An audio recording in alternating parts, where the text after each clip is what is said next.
So all specialties where there is interventions are the ones where there is more competition, there is more pay, and people most 99% of international graduates on an average around 375 to $500,000 a year. Hello, this is Dr. Dheeraj Masapu, and today we have Dr. Vaitish, and he is a corneal and refractive surgeon in New York, USA. So today he has come to our podcast to, teach us and educate us about the pathway to USA. And he studied in India, and then he studied his ophthalmology in India, and after that he is practicing in USA as an attending consultant there. So he's going to tell us his story and why he decided to move to USA and what are the difficulties and challenges he faced in the process of going to USA, and now how did he settle there in different places. He shifted from different places and finally has come to New York now. His whole story is going to tell us. So welcome to the channel, Dr. Vaitish. Thank you, Dr. Dheeraj. And yeah, your audience, I know I have to just primarily introduce. I also met Dr. Dheeraj. Initially, I was one of his YouTube channel audience, and his contents definitely are so inspiring. And whatever he speaks out of experience, it is treasure. Like there is so much value in what he's saying on a day-to-day basis. And as you know, if you are an intern or a medical or a student or a resident, you might not understand the whole depth and breadth of what he's trying to convey. Because at this point, it might look like it is all superfluous and it's all looking like, just, uh, you know, unknown or unexplored areas because all you're focusing now on is what you're currently doing. But if you incorporate, a lot of what he's trying to say from now, it will really help in your career. And Dr. Dheeraj has been, very inspirational in that on that front for me as well. And at the outset, before I start sharing my, views and how things are, how my story has evolved, I do not represent any values or ideas or mine don't reflect the values of the State University of New York. It is my own, story. So basically, I did my medical school in Chitmar, Pondicherry. And by the time I finished my internship, I got selected in the All India Institute of Medical Sciences. And ophthalmology was one of my interests. It was not my top choice to start with, but then once I visited the building in the RP Center in AIMS New Delhi, where people who do not know, RP Center is the apex institute in India for ophthalmic training. It is a standalone institute within the AIMS for ophthalmology alone. So the first time I went there, I saw the building with 7 floors dedicated for ophthalmology with 400 beds and 14 specialty ORs. I felt I wouldn't make a wrong choice if I go into the specialty. And it was three incredible years of training in RP Center. And ophthalmology, as people who are practicing would know, it's an incredible specialty which is really gratifying, and you'll have a lot of grateful patients. And I chose cornea as my specialty to subspecialize. Following that, so I went to Narayan Nethralaya in Bangalore for my fellowship in cornea and refractive surgery, which is a 2-year long fellowship. And the residency and fellowship together taught me a lot of things. Most of my basics that I'm currently practicing, and I learned more about. I got an idea of both how practice works in a central government institute level, and also in a private corporate, which is also a big research center in Bangalore. So I got a taste of both, uh, a tertiary level private care and a tertiary level, academic government, central government institute. And with both these experiences, I was prepared to start my career working in the private in Narayan Nethralaya itself. But what interestingly happened during those times was those 2 years that I spent in Narayan Nethralaya as a fellow. I was exposed to a tremendous amount of research and tremendous amount of exposure to conferences and meetings. where I got contacts from multiple international, colleagues in in the specialty. So if I'm not wrong, I probably attended close to 15 conferences in those 2 years, many of them international. And I started looking at what aspects of different colleagues and different people, what they're working, what made them stand apart, what made them look as as as a specialist in their field, which is more respected and more sought out for. And I started realizing that there is, even if we do a good amount of research in India, there is always research done by people in North America is valued more. I don't prescribe or go with the same concept right now, but that was my feeling at that point, that even if we did really strong research. At that point, I felt that research done even on a simpler level in North America had greater value and greater recognition among the peers. And that was strike one. And then I was also looking at what would be my career if I went into joined as a attending in India. So the lives of people that I saw who were, say, 10 years ahead of me, 15 years ahead of me in the career trajectory, I felt there were a few aspects of freedom missing in their career, especially when it comes to a private or a corporate industry in India. There are lots of aspects that are not convenient for people who don't have investment as a primary person investing in the practice can get to do. So I'm not specifically saying about any specific institute, but in general, that that's how it is in India overall. But with respect to ophthalmology specifically, like, if you are a specialist, you need to be in a a really good big hospital so that you can practice and do whatever you have been trained for, or you have to be in a really big academic center like AIMS or PGI Chandigarh. And because most other government-owned ophthalmology departments do not have enough funding, do not have enough facilities to be able to take care of complex patients. And if you are really trained to do something, and if you cannot practice that, it becomes difficult to practice in those places. And but getting into AIMS or getting into PGI is not something that is under your control at all points. And I wanted to initially be down south, so I moved back to Bangalore for my fellowship. That's sort of the primary reason. And so during all these times, I was thinking about if there was an opportunity to move abroad. And your initial answers are those that you get from people that you know. And there are not a lot of, maybe around 2017, 18, there are not a lot of YouTube channels speaking about all these aspects. Now you have like Dr. Dheeraj, you have like IMG Secrets, you have so many channels that are there to guide people. But at that point, it was all about trying to find out one contact that you know somewhere. Like 25 years back, somebody went to USA, and you don't know who he is, where he is, and you try to find that contact and you speak.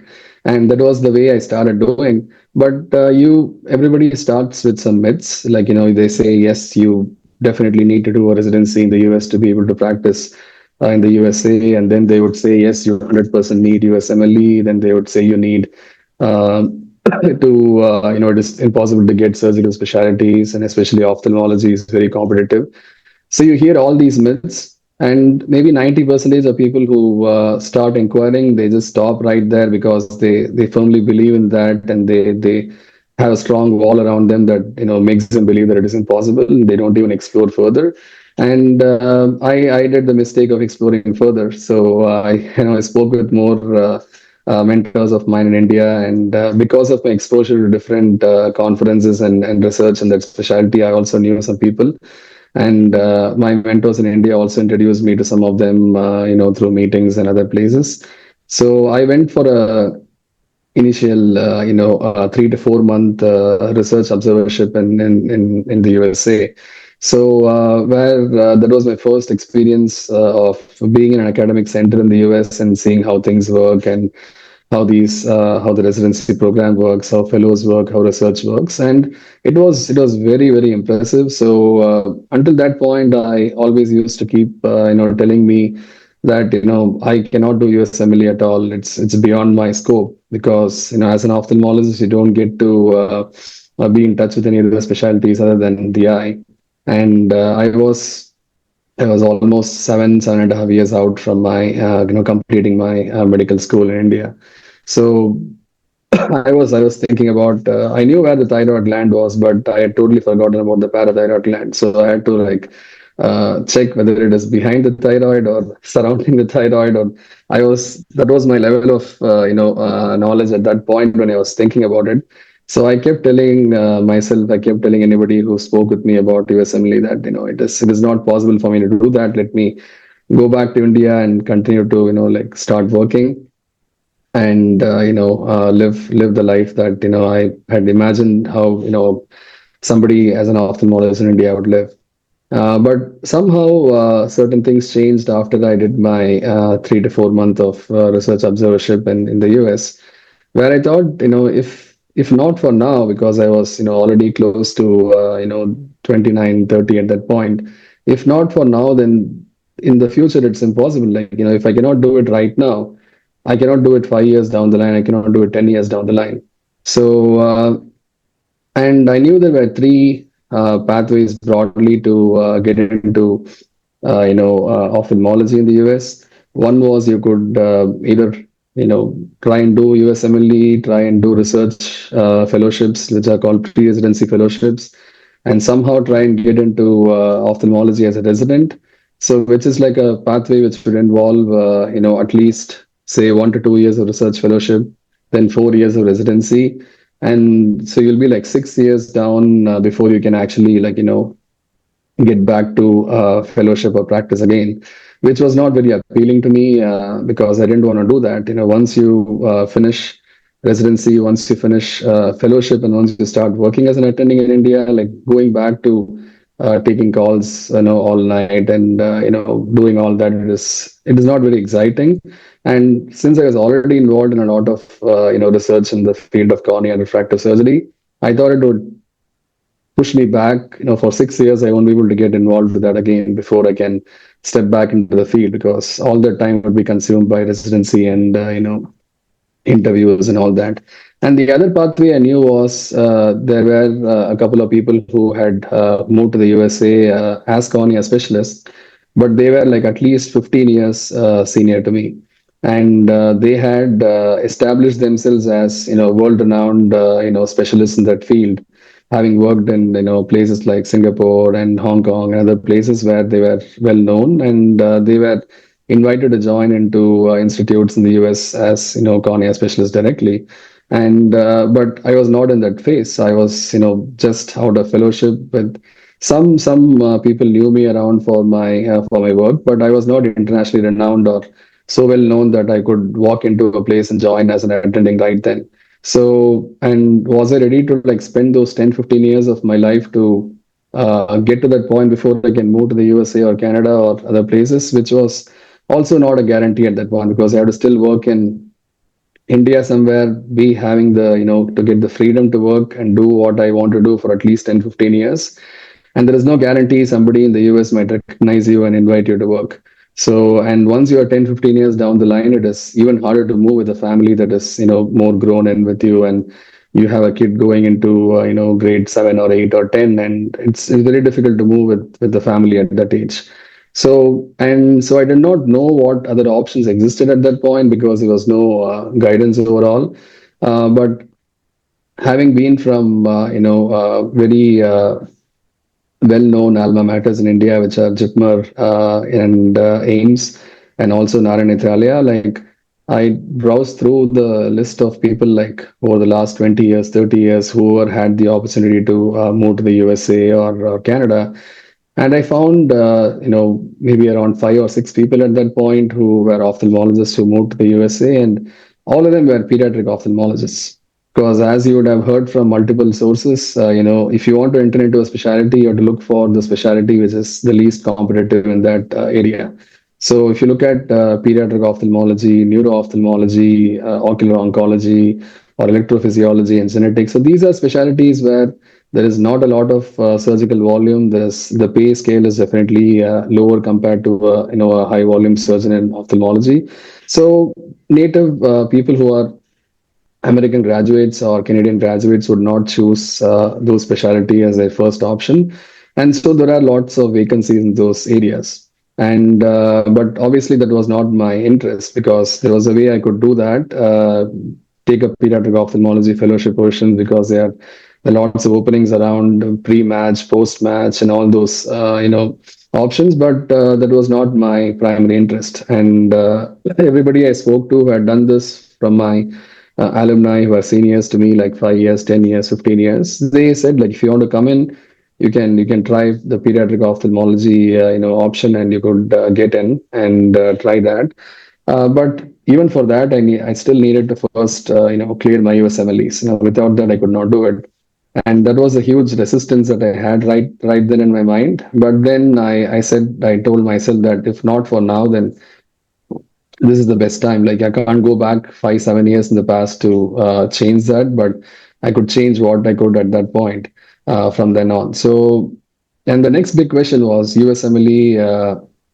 I started inquiring about USMLE. Like most of them I spoke to were my juniors from medical school who were like who were at that point doing USMLE. Like after, so if I was in 2006 7 batch, they were from 2000 like 14 15 batch who were doing their USMLE at that point, and I got their contacts and I was like calling them and say like how do we do USMLE now, and they all said, sir, you have to spend at least 2 years, close to 1 year per step.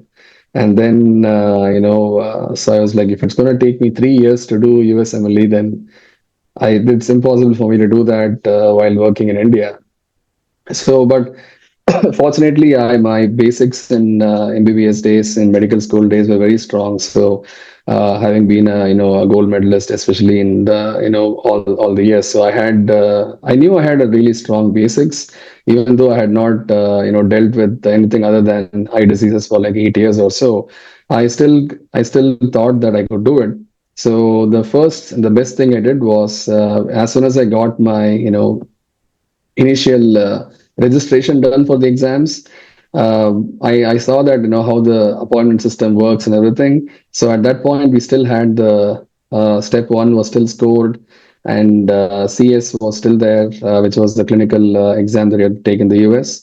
And so all steps were there that you had to clear. Now step one is pass fail, and step two CS is no longer required. So it's cut down now, but we had to do all four steps at that point. So, and you cannot do the step three until you have the ECFMG certification after step one, CK, and CS. So, I looked at how I could get these three things done. And this was around January or February of 2019. And once I got my registration for the exams, I booked all the three dates for the exams back to back. CS, CK, and step one. And I did not even start studying anything by then. I did not know where the individual organs were located inside the abdomen. So that was my level of knowledge at that point. But I said even if my quality is to procrastinate as most people do. Like if I knew that I had like 10 days to finish a work, and if the work takes only like say one day to do, I would only start on the ninth day. If that same day was the deadline was 2 days from now, I would start it today. So I said even if I have like say 1 year assigned for an exam, I would probably start studying only 2 3 months before the exam to clear it. So I said why put so much waste so much time on that. So I scheduled all the three exams, like each of them were scheduled 6 weeks apart. So my entire USMLE journey started on the April 17th and then ended by the end of July. So all the three steps, CS, step one, and CK, and I knew once I finish these three exams, then I can apply for the step three in August September, and then I thought I'll be able to apply in that match cycle for a fellowship, which starts in around September October. So that was till date, I would still say that the best 3 4 months of my life that I spent. I was still working, part time. I was still writing some research papers with my team in Bangalore and coordinating some of those projects. But I sat through. I probably read. Spent like close to 18 to 20 hours a day sitting back and reading all those materials for USMLE. And but once I started, the first week to 10 days was very tough when I had to like reorient myself to physiology and pharmacology, pathology, and everything. But since those were my areas of strength, I could as soon as I could get into that mode of, I started recollecting how I was in my medical school and started reading that. So, but the concern at that point was a few things. One, in terms of financial aspects, yes, it's probably close to, $6 7 thousand of money just to apply and get all these exams, arranged, which was at that point to me a significant, concern, because that, close to 6 7 lakhs of money that I'm, spending on these exams. And there was no guarantee I would pass because everybody I spoke to, though those were all people who are just finishing their medical school, and they all said like they have been preparing for like 1 year for the last 1 year for step one, and they are still not confident of taking the exam because they were scared they would fail. And I'm telling them that I've been an ophthalmologist for 8 years and I have my step one in 6 weeks. I'm going to start studying now. And they were like, sir, don't do this. You have to take at least five or six like those practice exams and assess your skills and everything before you can even consider that. And because even if I take the exam and if I fail, it is a big negative on the application for anything. Even though I didn't if I had somebody who said they would be able to offer me a fellowship no matter what, even if I just passed, at least I would have that, backup saying all I need is just pass. But I didn't have any of that sort. I had to like be a competitive candidate to be able to finish and clear the exam. And in case I don't get a fellowship, I will have to apply for residency. And for specialties like ophthalmology, you need to have 250 plus scores in every step. So you are even eligible for your CV, or your application will not even be like brought into the list of ones to be considered if you have a score of 200, 200 or 210 in any of those steps. So I had to get a good score as well, and I didn't have a backup plan if I didn't clear. And I had basically given everything of my life into that, like 18 to 20 hours of time every day sitting down and reading and managing that. And it was a very difficult phase at that point, because one, I had to clear all the portions before the exam. So like imagine a total of 4 to 5 months, 4 months of time to clear all the steps after 8 years of not being in touch with that, with any of those specialties, and not taking a single practice exam because I didn't have the time to do that. And fortunately, and going through, reading through all those uncertainties about what is going to happen next, because there is no guarantee I'll get a fellowship. There is no guarantee I'll get a residency. And if nothing works out, I wasted all that money, and I have to get back to the same, life that I didn't want to continue doing that. And which was definitely a high level of, stress and uncertainty involved. But I think the most important aspect, as anybody would know, it is just not at this space. Anywhere, if you feel like you're always in your comfort zone and you are not willing to take uncertainties, boldly, there is no transformation that can happen. So you can only do things. You can, if you are happy doing something comfortably, then it means that you're not growing. And so I decided I'll spend those 4 months of my time dedicated to this, and not looking at what's going to happen next. And especially because I wanted to still do only a cornea fellowship, because cornea fellowship is one of the most competitive fellowships for an international graduate to get into in the US or Canada.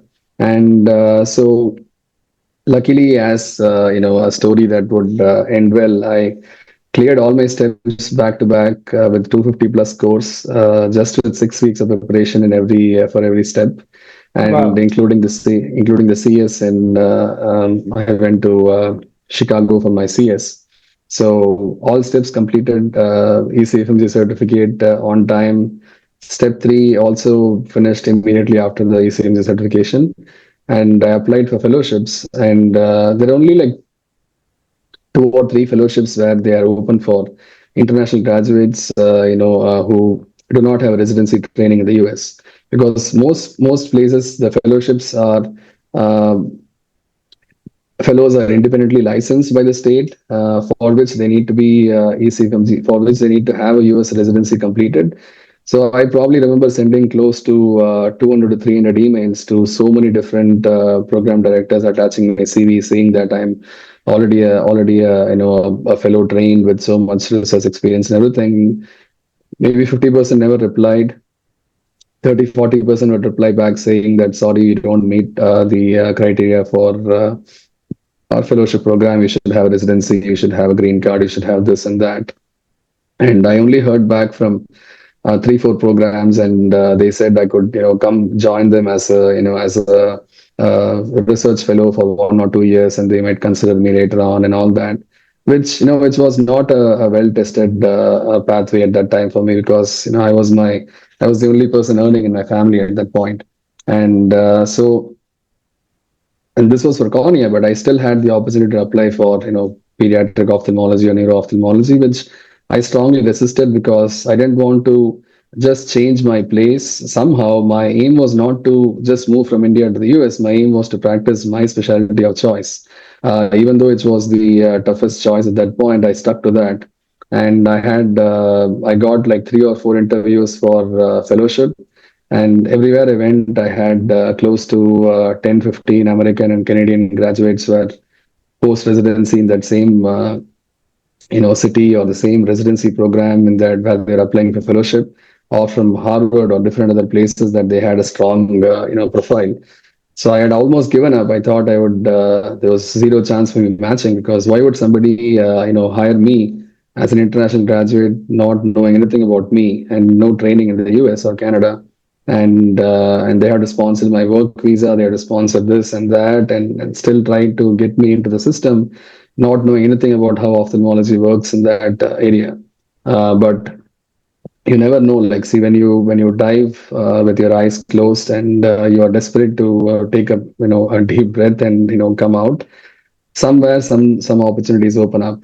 And so my opportunity opened up in Canada, in Ottawa, because the good thing is there are lots of fellowships that still go through the fellowship match program, that have a common US and Canada programs that are there. So there are lots of programs in Canada that come under the USMLE SF match process.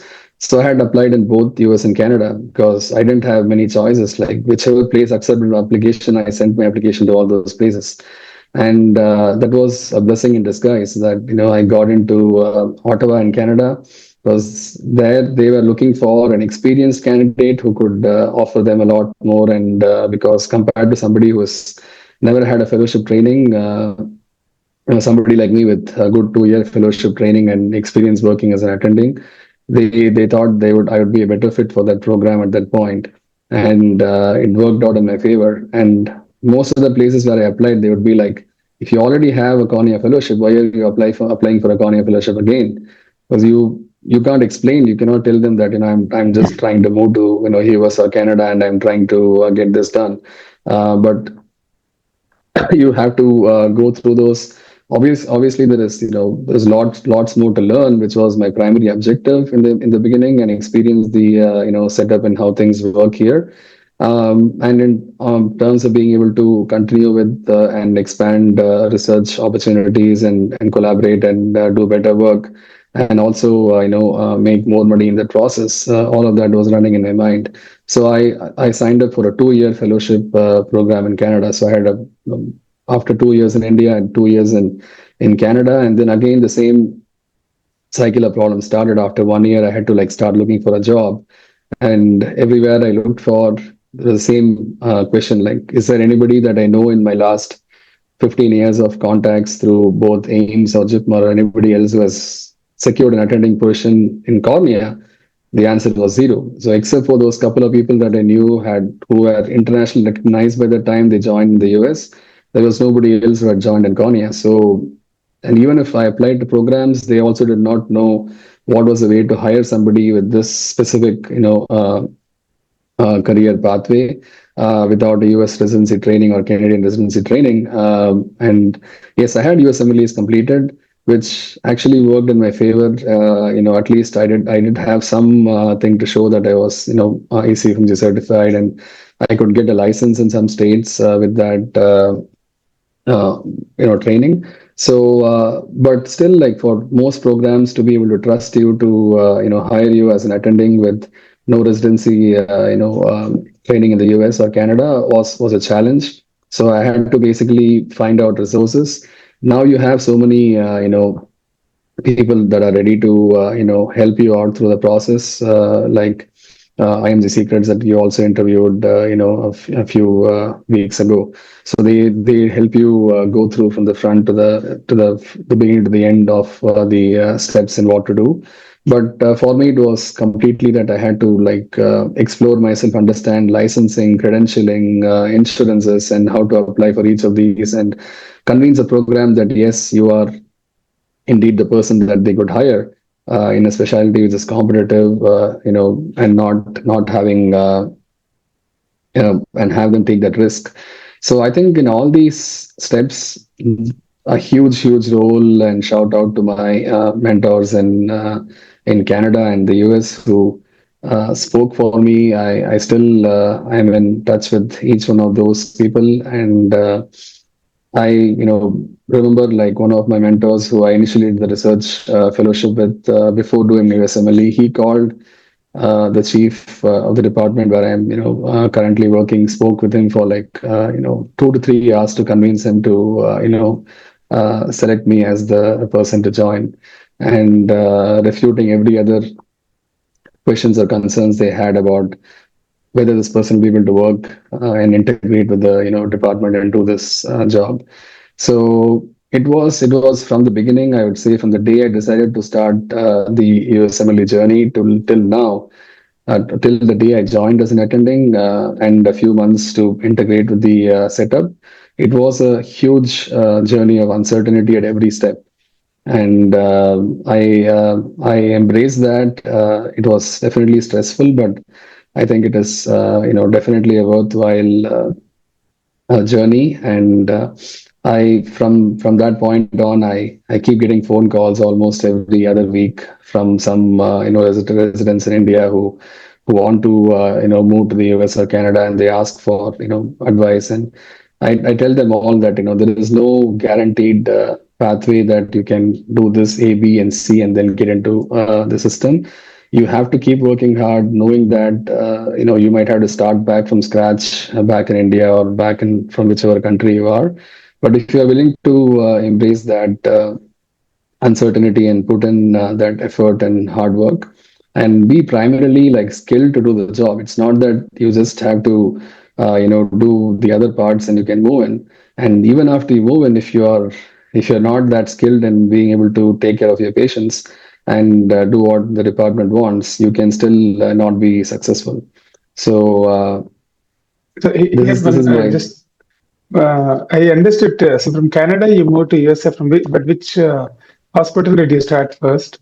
Which place did you start first work? So you mean in the US or in Canada? Yeah, in the USA.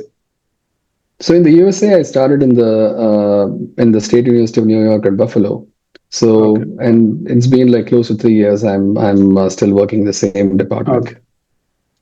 Oh, super. So Canada to New York. So this is a very different path actually. Whatever you took. So, so excellent. A lot of struggle is there actually because after finishing MS ophthalmology and doing a fellowship in India, I think very few people would want to embrace this kind of a struggle to, get into the. But so now we'll tell you what are the advantages after going through all this struggle. So let us discuss, for example, a person trained in USA doing residency, and then he got into some kind of a job, and people, who have gone through this alternate pathway, basically AES pathway. So what would be the range of salaries that they would get per So year? Yeah. in terms of again as a disclaimer, I don't want to paint the notion that just by changing from one place to another, your life is going to change, or you're going to be a different person now. It is all about what gives you happiness. For each person there is a different requirement. It is not, if you are happy doing what you're doing in India or in any other country in the world, there is no reason for you to push to make a change. At the end of the day, whatever gives you happiness is a personal feeling. There is no comparison of somebody's happy here versus somebody's happy there. It is all about what each person wants out of their life, and if they are willing to put in the effort to get there. I was just speaking to a senior of mine from AIMS this morning, and she said, "I'm really happy with my practice in Delhi, and it's a family practice, and I'm enjoying it. My husband wanted to move to Canada or the US, and they tried to do this for the last 3 4 years. They tried all these options, but then she says, like, I'm perfectly happy. This is my best spot for me here.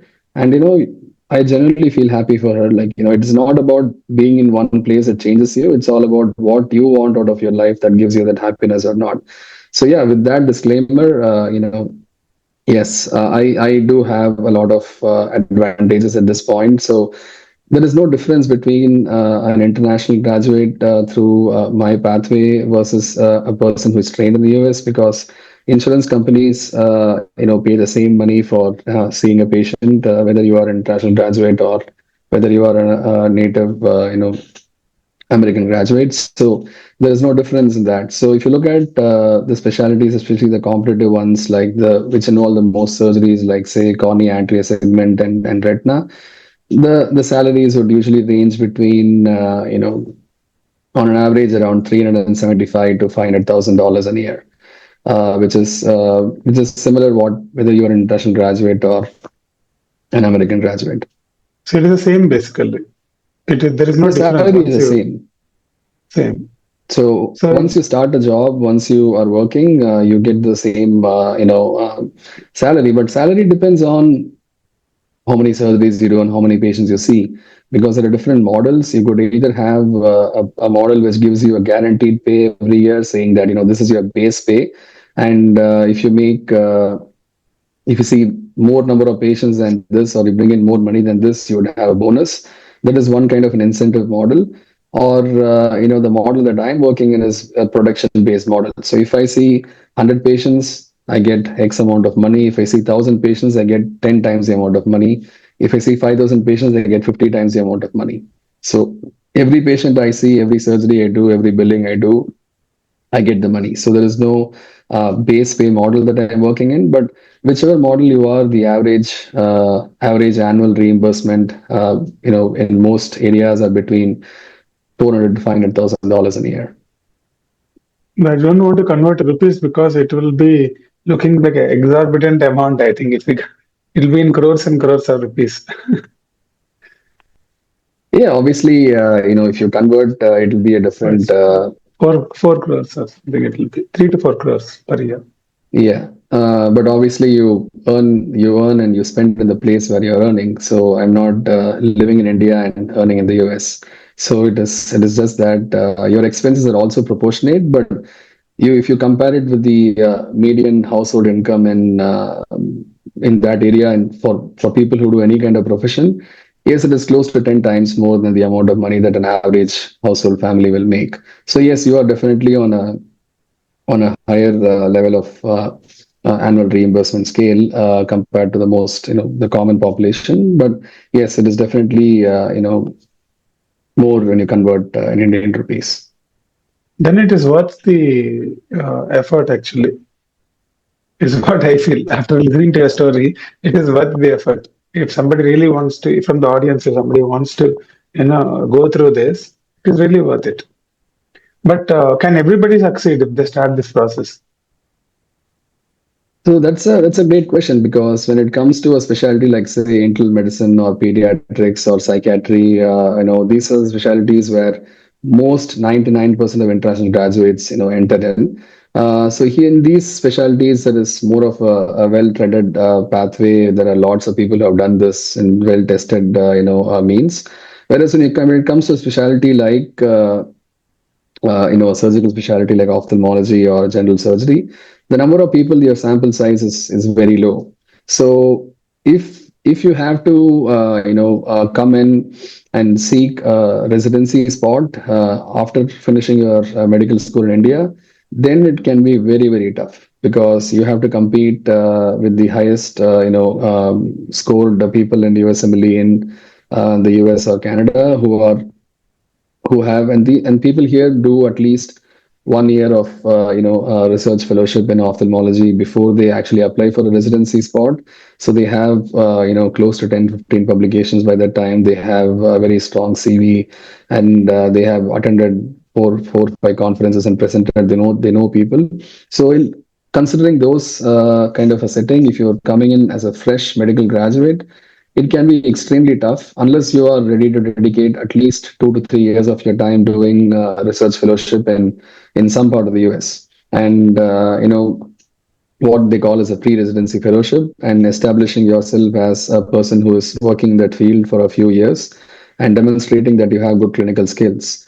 So that is one pathway. But if you are coming after residency from India, I would say it is better to be fellowship trained rather than just be residency trained because you add more skills as a fellow. In any part of the world wherever you're trained, you'll add more skills to your skill set as a surgeon. And because if you, in most places in India, they don't have a strong, basic surgical training in residency in ophthalmology, in which case, if you come down, even if you succeed in the alternate pathway to enter, you will still not be confident to take care of surgeries because you are not trained adequately for that. In which case, if you at least have a fellowship training, then it adds to your skill sets. And apart from just clinical skills, you need to be known. You need to have research and publications in that specialty, and you need to network. You need to have mentors, not just from India. You need to have mentors in the US or Canada who can speak about your skills. So it is not possible to say that every single person who enters this pathway will be able to succeed. But if you are ready to embrace that uncertainty that is primarily involved in this process, then there is a good chance you might. So it might Got it. feel like I'm speaking out of retrospective understanding of how things went, but when I was prospectively doing this, I was under a lot of stress and uncertainty. But it is also a lot about being in the right place at the right time. So you will never know when the opportunity that you're looking for would come to you, and you have to keep striving and knowing that what your strengths are, and keep projecting your strengths, and keep pushing forward. So basically, one of the main advantages that you also had is you had some research idea, experience, and even that would have helped, I think, when you are doing your fellowship in Canada, or even now when you're trying to get into USA, and even now you're telling something. Even when the USMLE preparation time, also you're doing some research parallelly, correct? Some projects and all Yes, that. so I was So still that publishing. I element, was that element came to you because you're trained in Japan, and then so that is where I think you got that idea, research interest and understanding of research. But in 99% of Indian training, they will just do some Namkeva's thesis, but nobody knows actually how to do this. Nobody has an interest. Nobody knows the value. So this is one area I think you have to little emphasize. Yeah, absolutely. So in the beginning, when you are looking at before establishing yourself as an attending in one specialty in the US or Canada, people will not know you for your clinical skills. People will only know you based on what is your presence online, what is your presence in the presentations, whether somebody that has been working in that field knows you. And also it gives them that confidence, and it separates you out from people who have, say, 2 or 3 case reports or applying for a fellowship versus you having, say, 30-35 publications and review articles and original randomized control trials that you have done, in which case you would be able to speak more confidently about the areas that you would work on. Because every program that I'm speaking about a fellowships, every program that hires a fellow will look for how can the fellow add, what can the fellow add to the department. So it is not just about the fellow coming in and learning what he's supposed to learn and leaving and graduating, but it is also about what skill sets the person has that he can contribute to the department in terms of research and growing the department more.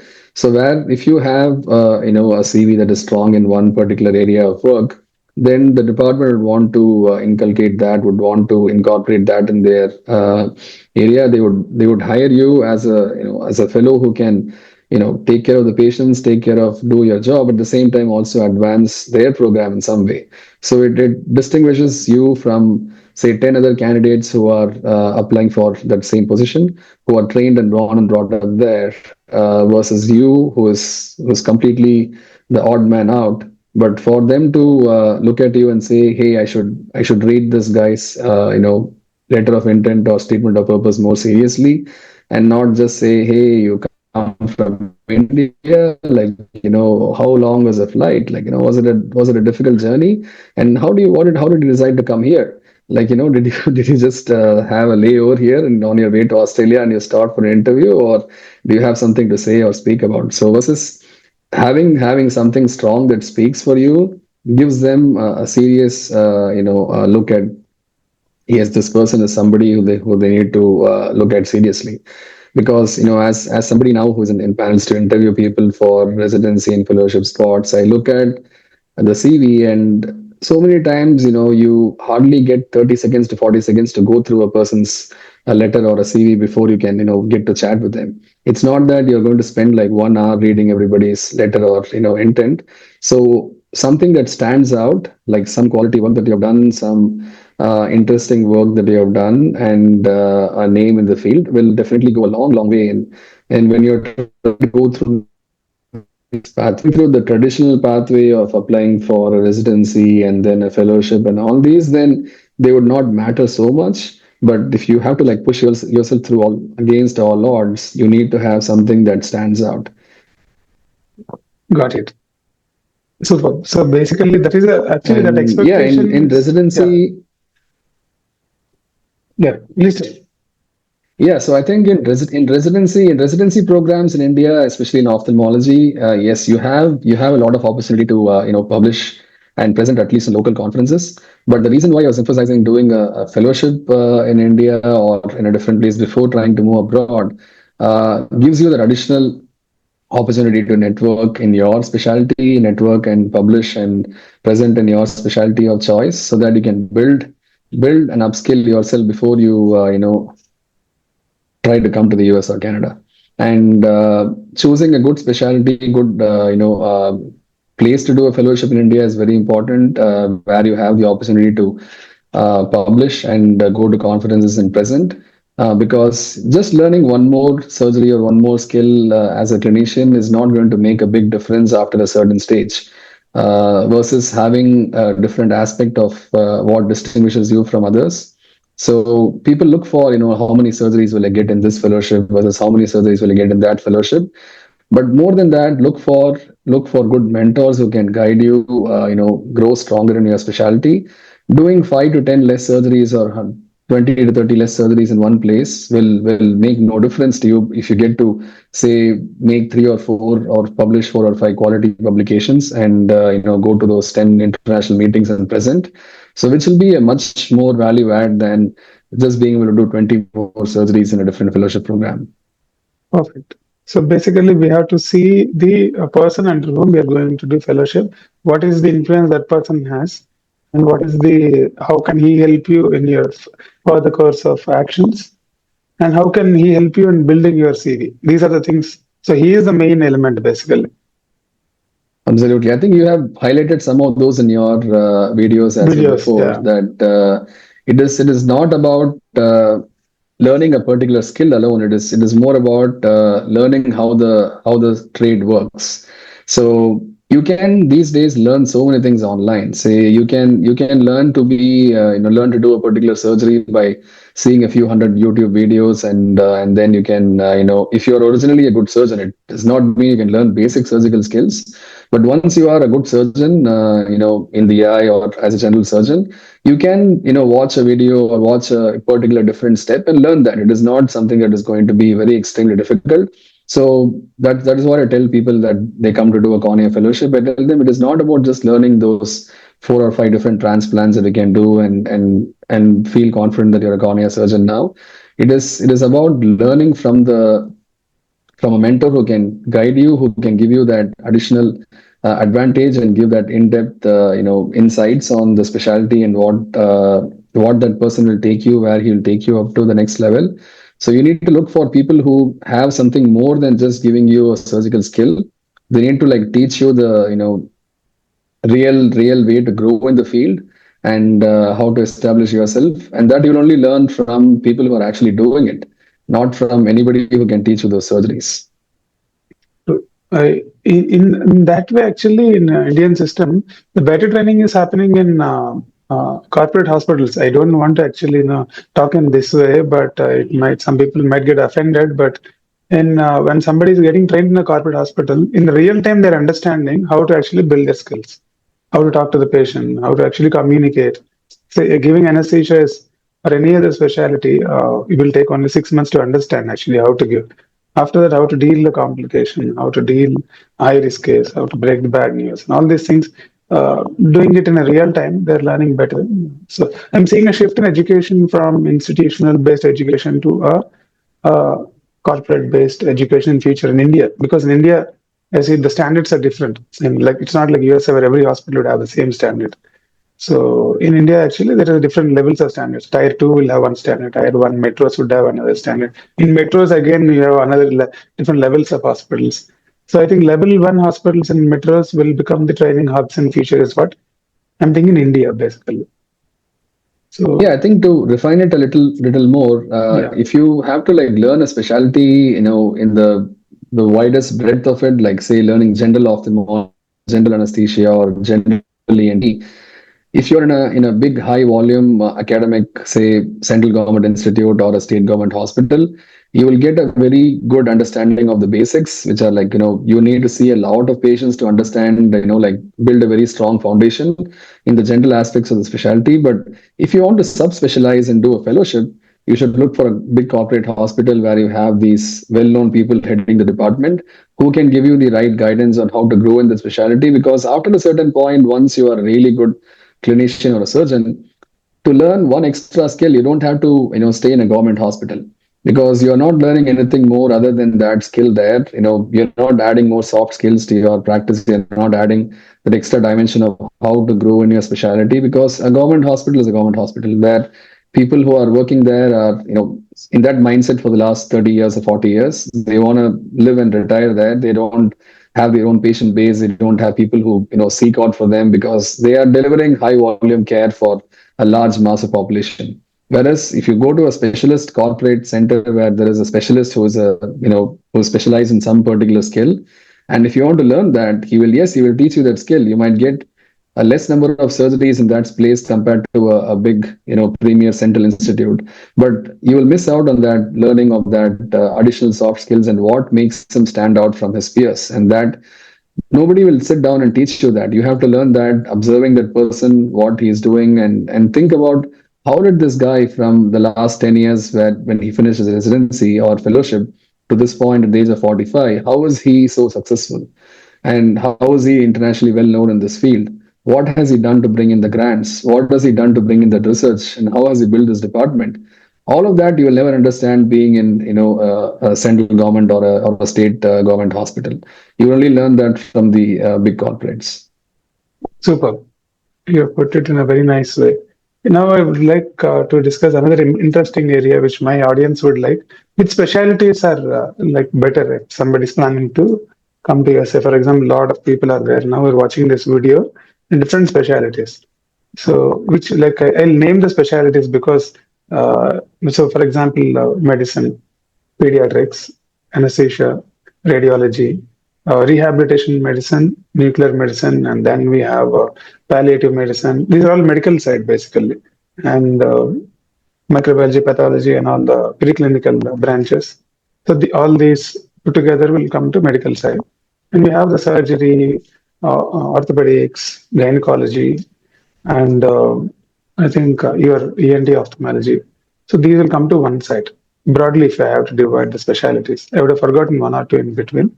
So how can you? What are the chances for all these specialties? Where do you see the need and who earns more? Something like that can be divided then. So yes, obviously, if you look at where there is more earning, so wherever whichever specialties where there's more interventions, that is where you have more earning. Because if you see a patient in the office, even if whether you see him for 5 minutes or whether you see him for 15 minutes or 45 minutes, the amount of reimbursement is not going to go up tenfold. So if you see a patient in a clinic, you might say make around $100 to $150 for a 10-minute consultation. Even if it's a very long consultation that goes to 45 minutes, it is not going to jump from $150 to $1,000. It's going to go from $150 to $200. So even if you see, like, say, so many more patients in a day in the office, you're not going to be able to upscale your reimbursements from X level to like 2x or 3x. So the only way to make obviously more reimbursements is by doing more interventions. And so obviously, if you look at even people who are the pure people who like the Harrisons and who read dental medicine, even after they do all that, they are not going to look for specialties like rheumatology or endocrinology or immunology where there are hardly any interventions. They look for cardiology, they look for gastroenterology, they look for interventional neurology or other specialties where they can actually make do more interventions and make more money. So you can do like colonoscopies, endoscopies, and you can do like all these PTCAs and angioplasties, which is where you have more money than just being in the office and seeing a patient and prescribing antihypertensives. So yes, so all specialties where there is interventions are the ones where there is more competition, there is more pay, and people want to be in those areas. But I might be wrong. I'm not a, I don't have primary experience being a primary physician. There are other ways to also, there might be other options to make money in different other ways rather than just interventions. But this is my understanding of what I have until, based on my experience. So there is a need in North America, especially there is a growing need in fact for most of these specialties because the number of people are high, and then the time it takes to care for a patient in the US or Canada is much more than it takes in India. So the number of specialties, the number of specialists that are needed in every specialty is only growing, and people are aging out and retiring, and there is a constant need for more people coming in.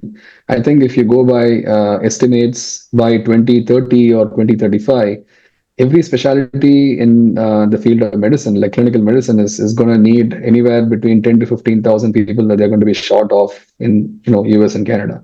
So that is where you have the most of the states in the US are opening up their licensing systems to be able to incorporate people with no residency training in the US to be able to also have exceptions for not having USMLE in some places, so that they can recruit people to be able to serve the much needed healthcare gaps.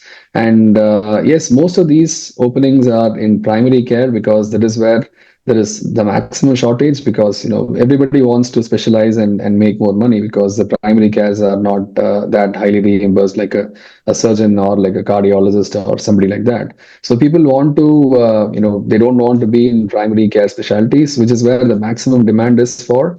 But then even in so many subspecialties and specialties in like surgeries and other parts, there is a growing demand for all these, in different parts of US and Canada. So I would say if you are looking at even considering an option of moving to this part of the world, you should at most, at best, at the least, at least get your USMLEs done by the time you finish your med school. So, or at least during your residency time in India, if you are, in two minds about whether you want to continue working in India or you want to move to the US or Canada, at least get your USMLE done so that you have the opportunity to, a wider freedom to choose where you want to work rather than just be stuck or thinking about doing something after 10 years down the line, which might be much more difficult. Got it. Superb. I think we have discussed significant, areas and your story and different ways to enter. Anything else you want to add to Indian audience and our global audience and a pathway to USA? I think one common myth I would like to break with respect to the USMLE preparation is that it is not time consuming. If you put your heart and soul to it and give yourself like 4 to 5 months of time, you can definitely crack it. It is definitely much more easier these days, with step one being just a pass fail, and especially if you want to go through the fellowship pathway or the alternate pathway to get into the US, your scores don't make a big difference if you're applying for a fellowship, because scores make a big difference for residency applications. But if you just want to go and just finish USMLE, don't think it is like a huge mountain decline. You can just get it done if you sit, spend dedicated time on it for 3 to 4 months. You'll be able to like clear it, especially for people who are in specialties related to internal medicine or anesthesia or radiology. They are seeing through they are looking at the whole body like every time. They are not looking at just a narrowed specialty like ENT or ophthalmology or dermatology. So I think it is definitely possible to get this done. It requires is like there is nothing that is right or wrong. You have to look at what you think will work for you, and push and to get that done, and and always keep looking at what opportunities you have, what your options are. And every time I thought, when I was going through this journey, like so many times I thought, is it actually worthwhile getting all these things done? I always looked at, if I were not doing this, what would be my other option? If that is exciting, there is no reason for me to spend all this time, energy, and money doing something else. So if I felt that what I am anticipating that would happen in the next few years, if I continued in option A, if I felt that was not exciting, then should be able to put my heart and soul into the other option. So there is no point in cribbing or feeling bad about the system or feeling bad about how things work. If you want to make a difference, you have to be that person driving that difference. And there's nothing. People would always say 10 different things about, oh, you're looking at ophthalmology, it is not possible at all. Let's say you're looking at cornea, impossible. If you're looking at this, it is zero chance. They would always more demotivate you. They will say like USMLE, it'll take like 10 lakhs and it'll take 3 years to prepare. So don't go by what the general word of the mouth advice from most people are, because people always find a way to give themselves reasons for not doing something, and they will impose that on everybody else who is seeking out for answers. If you want to do something for yourself, you have to find out the right reasons why you want to do it for yourself. There is nothing right or wrong, and you have to give it all so that you succeed. Perfect. Thank you very much. And then I think well, I'll add one more thing now with the AI and all these things coming. So we can ask AI only what to do, what is the thing, what is the next step. Even that is actually understanding and telling us if you have a resource problem. Basically, I'm telling for people. Everyone wouldn't have the contacts, no? So that is another thing. And USMLE preparation in AI also is coming up now. So which can even constrict the time required to prepare. So it trains you basically for the part one knowledge. Yeah, I think the more resources we seek out for, it could also turn out against us in a way, because when I started preparing for USMLE, I started looking at many YouTube videos on how to do, what to do. And if you hear from 10 people saying that you have to minimum spend 6 months and do like 10 module tests or preparatory tests before you touch the exam, it would also instill some fear in your mind, like am I doing the right thing or not? Yeah. So yes, initially do some research on trying to understand what is a process of getting this done, but you decide for yourself what you think will work best for you. Because I was not, even if I heard from 100 people that it would need at least 6 months for every step, I was not mentally prepared to give in 2 years of my life to take those exams or do those steps. I decided the best way to get this done for me was to like get it done in the shortest span of time possible. Because if I read some content over say 3 months or 6 months, by the time I'm in the sixth month, I would have probably forgotten what I did in the first month. And I'm not reading these things to practice. Say, when I read about renal tubular acidosis, once I finish and once I join as an attending in ophthalmology, I don't have to ever remember about renal tubular acidosis. True. So my aim was to like get the concepts understood in the shortest span of time in the right way so that I can get this done. before I forget it and I have to reread it again after another few months. So my strategy for me was to get this done as quickly as possible and move on rather than dwell on it and listen to 10 people and their comments on how to do it. Superb, superb. That is a nice interview, actually. Maybe you should design a course, USMLE for busy doctors.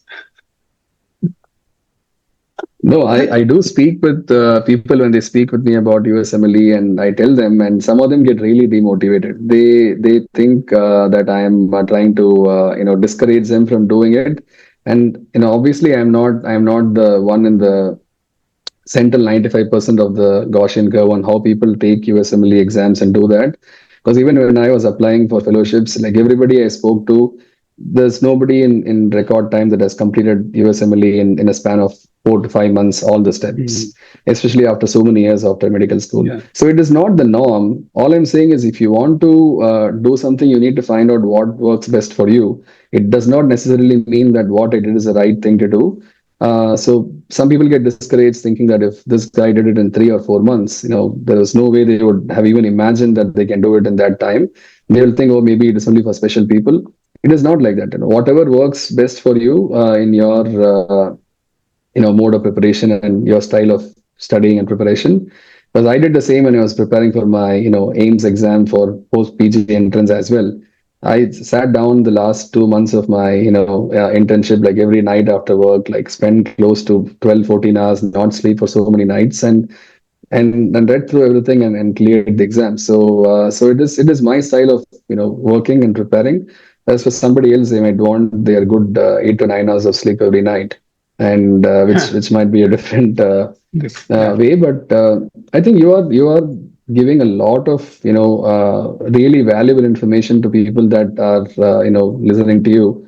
They might not understand the real treasure that all it holds. As you said, there are only 1% or less than 1% who actually succeed in a specialty in India by the time they are in their 40s or 45.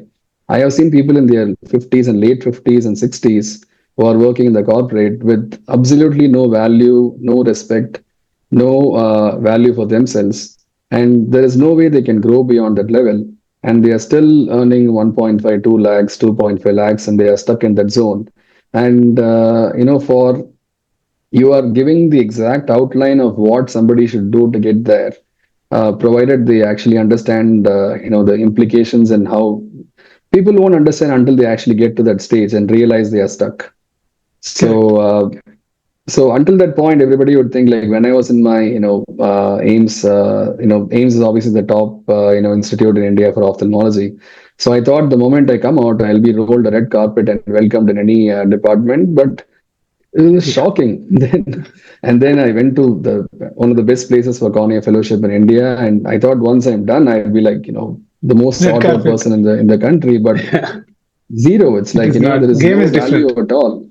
Yeah. So I was fortunate that I realized at that point like what my options were, and if I continued on the same trajectory in India, where I would be in 10 years from now, compared to what other pathways I have to grow faster. So, which is when I decided to do this because I could, having seen the best of both the corporate practice and the best premier institute for, in a government setup, I was able to see which way people could go. Like I had like all kinds of people I saw, like one that was really successful, one that was a mediocre person at the age of 50.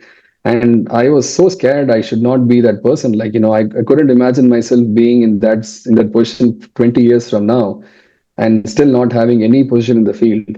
And I was able to see through like what he did to get there and what somebody else did to get to that point where he is. And I could actually figure out what my trajectory should be to get to where I want. And if you don't realize that, if you still live in that illusion that you will still be the a very sought after person, and then suddenly one day you'll wake up and you'll be the highest earnings person in that field in India, that will It will never never come. happen. And It will not. you will keep in that same vicious cycle of you will start feeling you will start disrespecting the whole system, you will start cribbing every day, and then you'll burn out. And it's of no advantage to anybody. It's not good for your health and your family also. If you have that mindset, you'll be like auto distract mode you would enter. So you So have the exact thing that you are showing everywhere. Like, as I said, first time I saw you, like we saw your videos, and I was like, the same thought process I had, like what options I have in each pathway and where it will take me and what I should do to get there. I had the same exact thought process of so many of your videos, like six years back, which made me decide this is the best for me. And I'm still not saying that this is the best for everybody. Like everybody has their own, yeah, they have places their where own they will strategy. shine. Yeah, But unless they think through this, they keep imagining that once you're a doctor, you will start making lakhs and crores in a few years. That only it's not happens to going to. like less than 1% of people who pass out of a residency program.